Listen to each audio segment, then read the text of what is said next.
हम बात कर रहे हैं लेजेंडरी पोएट बसंत शर्मा जी के सुपुत्र डॉक्टर वैभव शर्मा जी की। सुरों और सरगम की शान है। जब कभी भी हम बात करते हैं भारतीय फिल्म उद्योग जगत में, यही वो आवाज है जो सुपरस्टार्स के दिलों की जान है।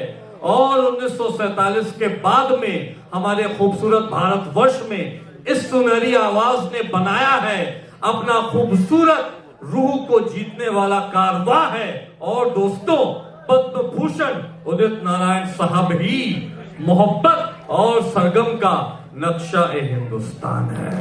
A big round of applause, my dear friends, for the living legend of Indian cinema, Padma Bhushan Udit Narayan ji. मैं चाहूंगा कि वो मंच पर आ जाएं। किशकर जी की पसंदीदा आवाज और दोस्तों यशराज चोपड़ा जी की पसंदीदा आवाज और पूरे भारतवर्ष, हिंदुस्तान और कायनात के दिलों की आवाज पद्म भूषण उदित नारायण जी। जोरदार ताली की गड़गड़ाहट हो जाए दोस्तों। हुजूर। आप सबको नमस्कार, गुड इवनिंग, आदाब। इतने बड़े बड़े लोगों को आपने अवार्ड दिया है, साथ में मुझे भी आज ये अवार्ड मिला है। मैं तमाम लोगों का शुक्रिया अदा करता हूँ। और हमारे वैभव शर्मा जी हैं, ये भी एक चमत्कारी आदमी है। महीने में 5 तो इनका शो रहता ही है। मैं बोलता हूँ यार क्या एनर्जी है आपके अंदर, तो बोले नहीं, आप 45 साल से लगे हुए हैं तो मैं भी 20 साल से लगे हैं। जोरदार ताली हो जाए।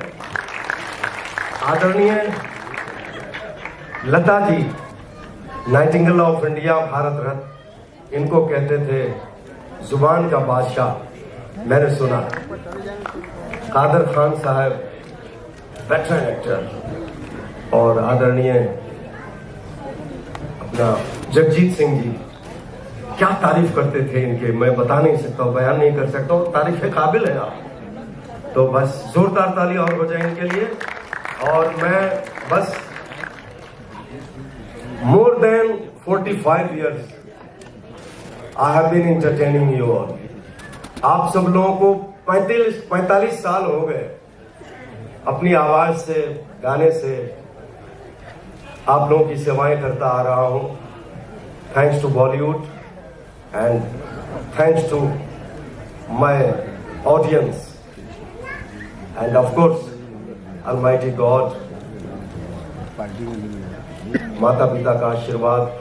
और आप सब लोग इतना प्यार देते हैं, इतना प्यार करते हैं मेरे गानों को, मुझे, जिसके वजह से आपका उदित नारायण कयामत से कयामत तक चलता है। Thank you so much. Thank you so much Udit ji. और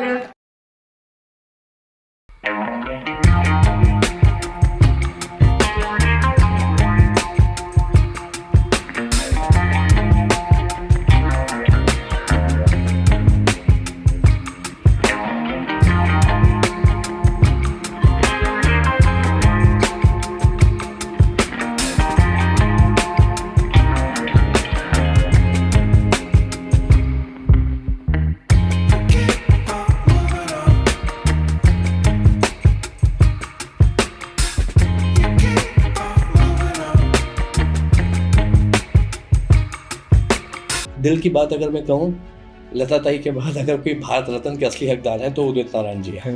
करेक्ट, हम भी मानते हैं। भारत रत्न के अगर असली हकदार कोई मेल प्लेबैक सिंगर है इंडिया में लता ताई के बाद, तो उदित नारायण। मैं इस पॉडकास्ट के माध्यम से बोल रहा हूँ। मतलब no one can touch the talent, no one can touch the voice, no one can touch the magnitude aura, no one can touch the super natural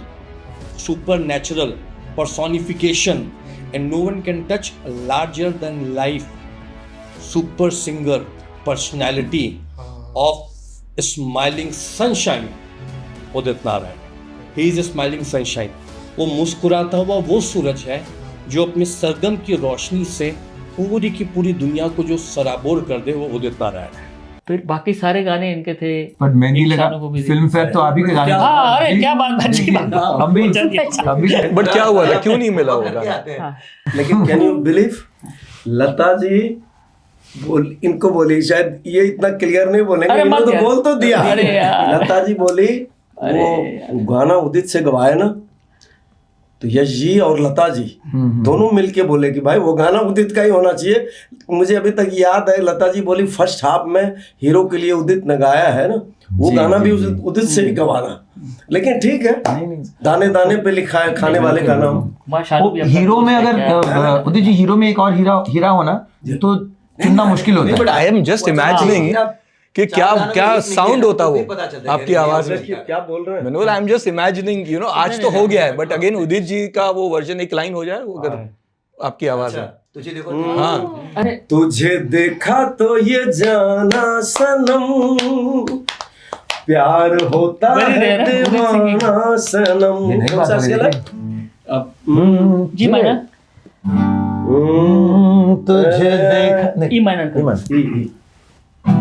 तुझे देखा तो ये जाना सनम, देखिए मैं हाई में गाया था। करेक्ट, होता है दीवाना सनम, तुझे देखा तो ये जाना सनम, प्यार होता है दीवाना सनम, अब यहाँ से कहाँ जाएं हम, तेरी बाहों में मर जाएं हम, तुझे देखा तो ये जाना सनम। क्या बात है।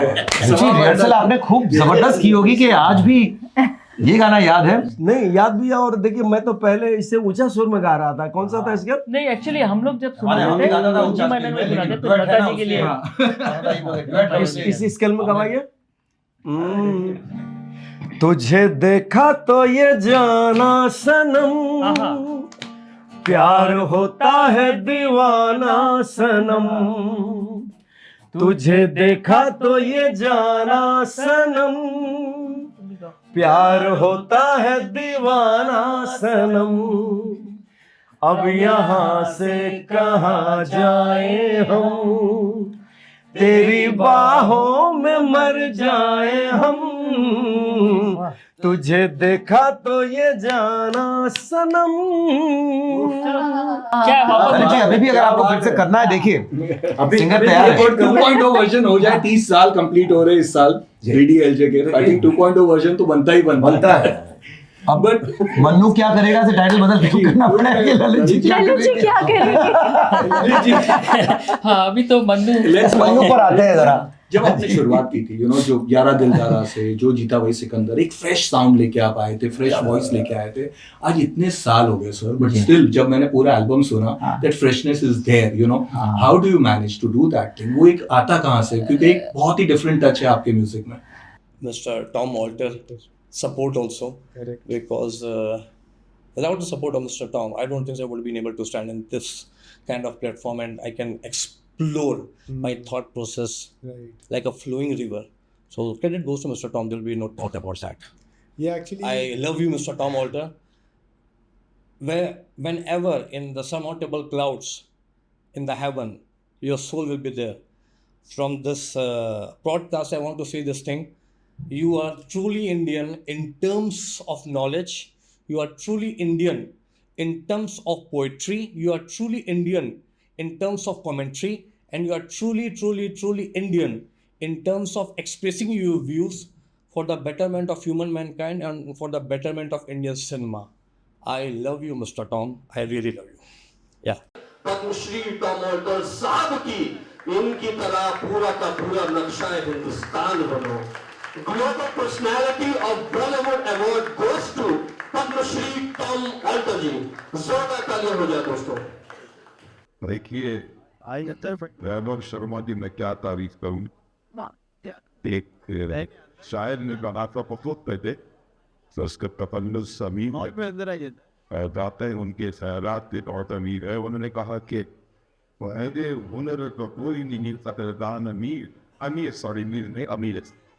तो मेरे हुनर तो कोई नहीं कदरदान अमीर, शर्मिंदा हूँ मैं अपने कमालों के सामने। तो वैभव शर्मा जी आप अपने कमालों के सामने शर्मिंदा मत होइए, अब आपके मुरीद हैं। और आज की शाम जो है ना सिर्फ इसका बंदोबस्त बल्कि इसकी पूरी रोशनी जो आप शाम 5-6 बजे से फैला रहे हैं चारों ओर, चारों सिम, ये बहुत बड़ा काम है। और ये जो आपने एक तो जो सारा निकाला है, मैगजीन निकाली है on the 100 years of the Indian film industry, मैं चाहूँगा कि आप लोग प्लीज उस पर नजर डालें। 100 personalities of the Hindi film industry of the last 100 years from the beginning until today. ये एक वैभव शर्मा जी का कमाल है। Sachin, are you not scared that you are going to face a pace battery attack of West Indies? Oh, no, I'm not scared. Ball has to come into the bat first, and I'm going to smash all the West Indies bowlers. So Thomas is stunned. Look at the 16-year-old boy. So his confidence level is saying this thing is going to smash all the fast bowlers of West Indies. So anytime when me and Mr. Tom, we had a discussion about Sachin Tendulkar, he always used to say this thing. He's born with sheer God's gift talent, and he was a batsman, the only entire batsman in the Asian subcontinent who can step out and smash the fast bowlers like Malcolm Marshall, Glenn McGrath, Shoaib Akhtar, Waqar Younis and Wasim Akram.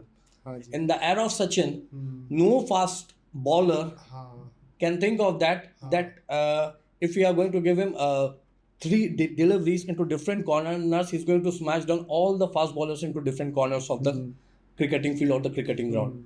That was a USP of Sachin Tendulkar. No one can touch his God's gift talent of smashing the fast bowlers with proper nicking the ball.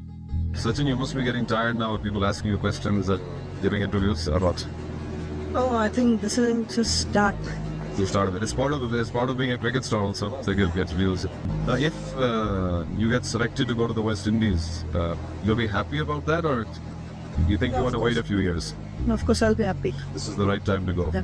You don't think you're too young? So many people are saying that Marshall is so fast and Ambrose is so fast that you'll have trouble facing them. What do you think? No, I didn't any trouble to face. What? You prefer facing fast bowling? Yeah, I prefer this. What is the reason for that? I like to play fast bowlers because ball comes straight on the bat. You also bowl in your school matches, huh? Yeah, What type of bowling you do? medium pace sir. And you want to continue in Ranji Trophy bowling or not? Yeah, for some time I'll be bowling. Pace. But you'll obviously concentrate on your Small batting. spell on there I'll be bowling. You were talking about Raju Kulkarni's bowling. Yeah. That he's the fastest bowler in India that you faced. At the CCI nets, I think Kapil also bowled you. Yeah. To give you some practice. How was that? He was also very good. And then his outswing and in-swing, you Yeah. didn't have a problem with that? No, I think not proper. No, I prefer all the games. 1 day, 3 day, 5 day. Have you always wanted to be a cricket player, or you tried other sports also when you were at school? I want to play cricket. Well, Yeah.